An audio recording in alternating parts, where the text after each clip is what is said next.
Graça e paz, meus amados irmãos. Quero falar de um assunto hoje interessante no livro de Levítico, capítulo 9, versículos de 1 a 24, e Levítico, capítulo 10, versículos de 1 a 3, que é um assunto muito contundente, muito atual nos dias de hoje, apesar de ser tirado do Velho Testamento. Eu não vou ler o texto todo do capítulo 9, porque são 24 versículos, contando com mais 3 do capítulo 10, ficaria muito grande. Mas eu vou ler a partir do versículo 22 em diante, do capítulo 9, mas em casa vocês leem o capítulo todo, de 1 a 24, e continuando do 10, de 1 a 3. Mas eu vou a partir do versículo aqui, 22. Depois Arão, levantando as mãos para o povo, os abençoou e desceu, tendo acabado de oferecer a oferta pelo pecado, o holocausto e as ofertas pacíficas. E Moisés e Arão entraram na tenda da revelação, depois saíram e abençoaram o povo, e a glória do Senhor apareceu a todo o povo. Pois saiu fogo de diante do Senhor, e consumiu o holocausto e a gordura sobre o altar. O que vendo todo o povo, jubilaram e prostraram-se sobre os seus rostos. Capítulo 10 diz: ora, Nadab e Abiú, filhos de Arão, tomaram cada um seu incensário, e pondo neles fogo, e sobre ele deitando incenso, ofereceram fogo estranho perante o Senhor, o que lhe não lhe ordenaram. Então saiu fogo de diante do Senhor, e os devorou, e morreram perante o Senhor. Disse Moisés a Arão: isto é o que o Senhor falou, dizendo: serei santificado naquele dia, naquele que se chegarem a mim, e serei glorificado diante de todo o povo. Mas Arão guardou silêncio. Coisa triste, né? Você vê seu filho ser morto por uma ação voluntária daquilo que o Senhor não pediu para fazer. Então nós temos aqui diante de nós um dos mais importantes que eu acho na Bíblia, que nos diz respeito para nós percebermos como ser humano, como nós podemos e devemos se aproximar de Deus. Esse é um texto do fogo. O fogo aparece para validar, para concretizar, para comprovar o genuíno pacto e ritos do povo para com ele, onde o fogo também aparece como instrumento de juízo, porque é fogo contra fogo. Eles apresentam um fogo estranho, e Deus responde com um fogo santo, que os consome, que os mata. O que me impressiona profundamente nesse texto é que Deus muitas vezes visita o ser humano sempre com um juízo, e um encontro do Deus eterno, que Ele é santo e único, com um homem torto como eu, como você, cheio de pecados, de perversidades, disfarçada de bondade. E isso é o que define a gente nesse mundo. Quando ele se encontra com um ser humano como eu, como você, só pode significar uma coisa: juízo para mim e para você. A menos que de alguma forma ele mesmo coloque entre mim e ele, entre você e ele, algum anteparo que permita você também chegar a ele sem ser queimado ou fulminado pela santidade dele. Porque existe uma contradição inerente em mim, esse meu ser torto, manchado, caído, em relação à santidade dele. E desde que a nossa rebeldia se manifestou lá no Éden, como ser humano, como todo ser humano, né, representado ali entre Adão e Eva, ele só se aproximou do homem com sangue, com expiação, e se apresenta com Jesus porque a dívida foi paga, e que a minha vida tem que ser coberta, e a sua também. Ela precisa de receber expiação, ela precisa ser justificada e receber perdão. Porque sem esse anteparo, o encontro de Deus com o homem significa juízo. Sem Jesus não tem como se aproximar de Deus. E nesse texto, nós vemos isso com muita clareza. Moisés disse: o Senhor quer vos aparecer, santifique-se a Ele, porque Ele vai chegar. E aí a gente imagina que esse processo de santificação é como hoje, significa afastamento, distanciamento, mas não é nada disso. Ao contrário, ele introduz Arão e seus filhos no mergulho dentro do Espírito da graça e da justificação no meio do povo. Você vai, em primeiro lugar, apresentar ofertas diante de Deus pelos pecados. Depois o holocausto, a celebração do encontro. Depois você vai trazer a oferta pacífica, que define a paz da consciência no encontro com o Eterno. E Arão começa com os ritos, e Moisés diz inicialmente: Arão, você vai fazer sacrifícios pelo seu pecado, porque você, Arão, é torto, e faz pelos seus filhos também. E depois que esse sacrifício está feito por ele, Moisés diz: agora, pelo povo, você pega o bode expiatório, amarra ali as culpas do povo no bode, e depois no novilho, e depois o carneiro, e esses ritos são todos obedecidos com sangue.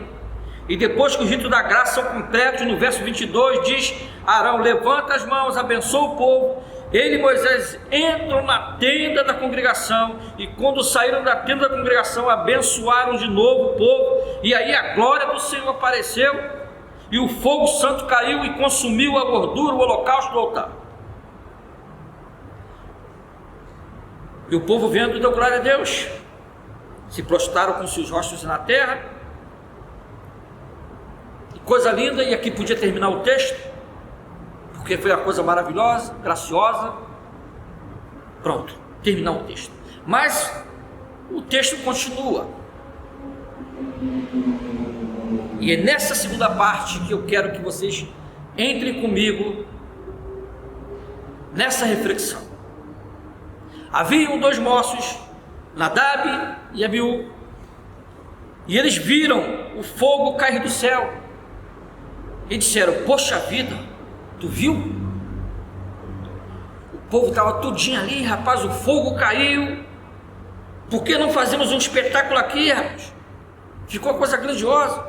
Papai garante, ele é assim com Deus.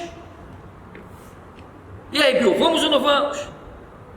Ali atrás está tendo o seu Jacó, tem um churrasco ali que nós vimos ali, tem fogo ali ainda. Vamos lá, a gente pega o fogo de lá. Vamos pegar o fogo, vamos botar nos incensários e vamos fazer uma manifestação aqui, e as pessoas vão ver também que a gente é assim com Deus, e vai ser uma glória. E eles fizeram tudo isso, pegaram o incensário, pegaram o fogo, colocaram ali, e ali vieram marchando felizes da vida. E dizem: vamos conjecturar, né? Aleluia, glória a Deus, fazendo um espetáculo para as pessoas verem que eles estavam ali. Eles eram também os caras. Ele precisava de Arão, de Moisés, não, o negócio, vamos lá. E vai lá, fogo, gosta de botar foguete, né? Fogo, e vai caminhando. E quando eles chegam com esse fogo, que eles escolherem em algum lugar do caminho, apenas para manter o povo entretido, e começam com os novos adereços, uma nova coreografia, com movimentos que Deus não conhecia, com fogo que não tinha sido consagrado. E Nadab e Abiú, como todos os sacerdotes, eram apontados como modelos públicos. Eles tinham que ensinar e dar bons exemplos do que ser obediente ao Senhor. Todavia, Nadab e Abiú decidiram se aproximar de Deus de acordo com seus padrões pessoais. Deus já tinha estabelecido a forma de culto. Não precisa inventar nada. Não devemos nos aproximar do Senhor da forma que nos agrada.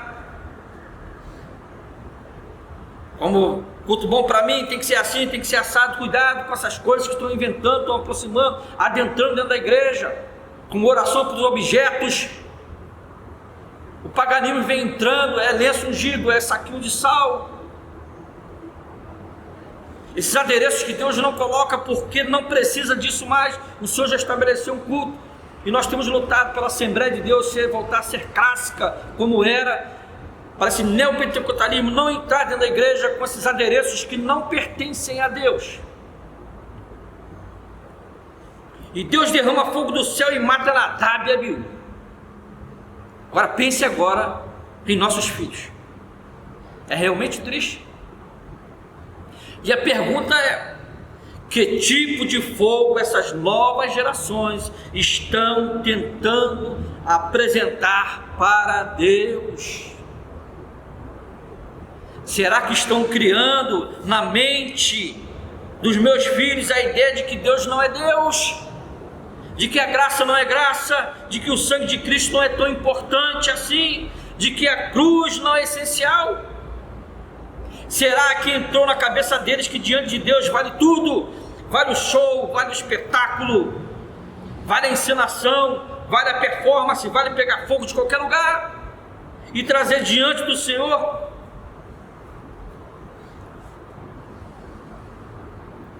Isso, ao invés de chamarmos a glória de Deus para nós, nós estamos chamando o juízo de Deus para o nosso meio.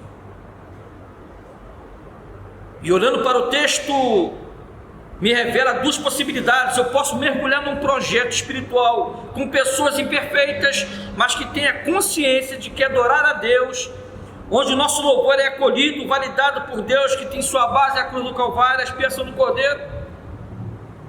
Ou eu posso mergulhar num segundo projeto, que indica rejeição, crise, mas que tem toda a aparência de espiritualidade, que parece, mas não é, o chamado denorexia.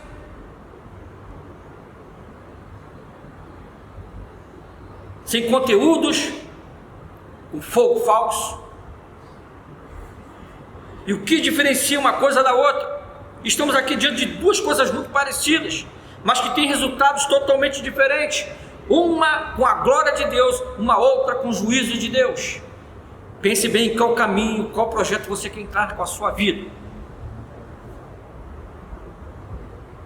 Eu posso aprender o caminho de uma espiritualidade que termina em bênçãos de Deus, na glória de Deus e no fogo santo de Deus, ou eu posso ir um caminho que começa nas minhas versões, nas minhas decisões, nas minhas autoconfianças, nas minhas pretensões, nas minhas fabricações, nos meus aparatos, nos meus cenários, com luz colorida, parede preta, meus métodos e meus conteúdos.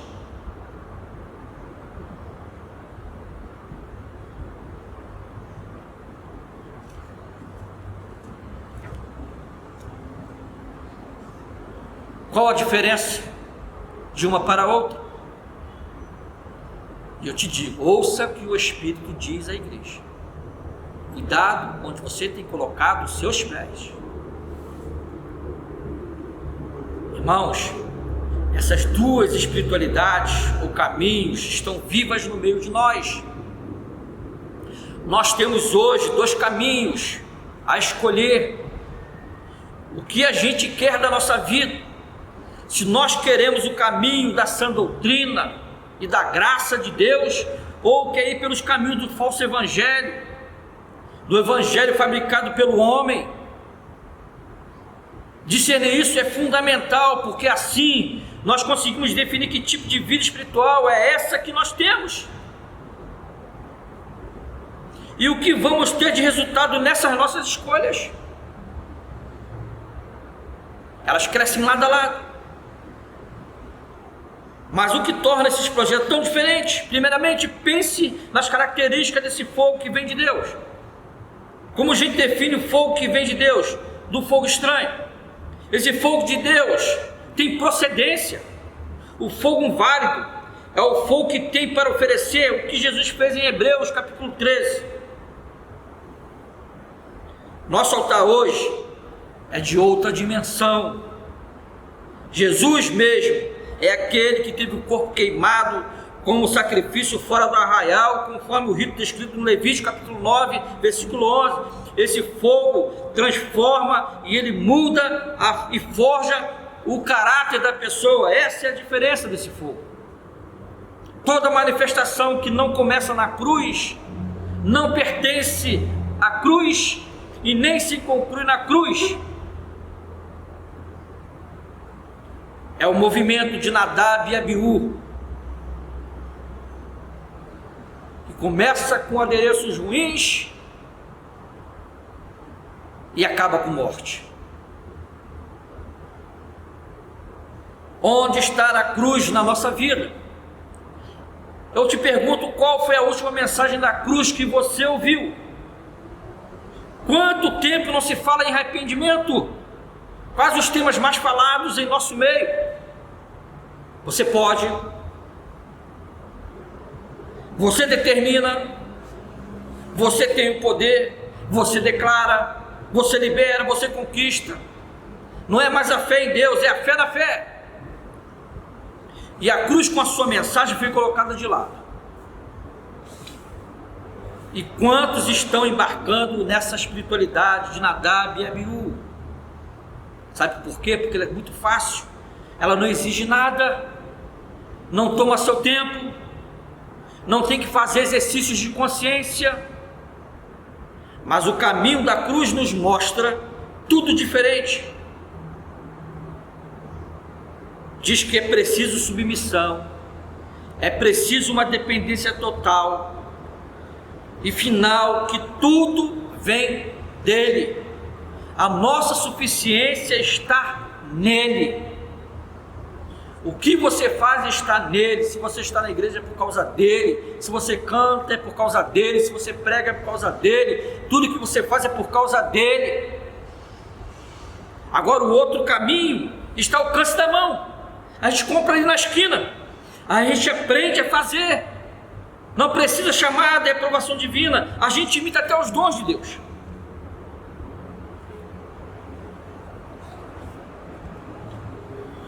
Tem curso por aí de Nadab e Abiú, está à venda. Tem fogo empacotado, tem kit culto e pronto, é só você estar lá. Para terminar, Igreja do Senhor, ou buscamos o fogo divino, ou nossos filhos vão receber no futuro um fogo artificial, um fogo estranho, e haverá juízo. Fiquem com Deus, graça e paz. Divulgue e compartilhe esse vídeo ao Ministério Kennedy, em nome de Jesus.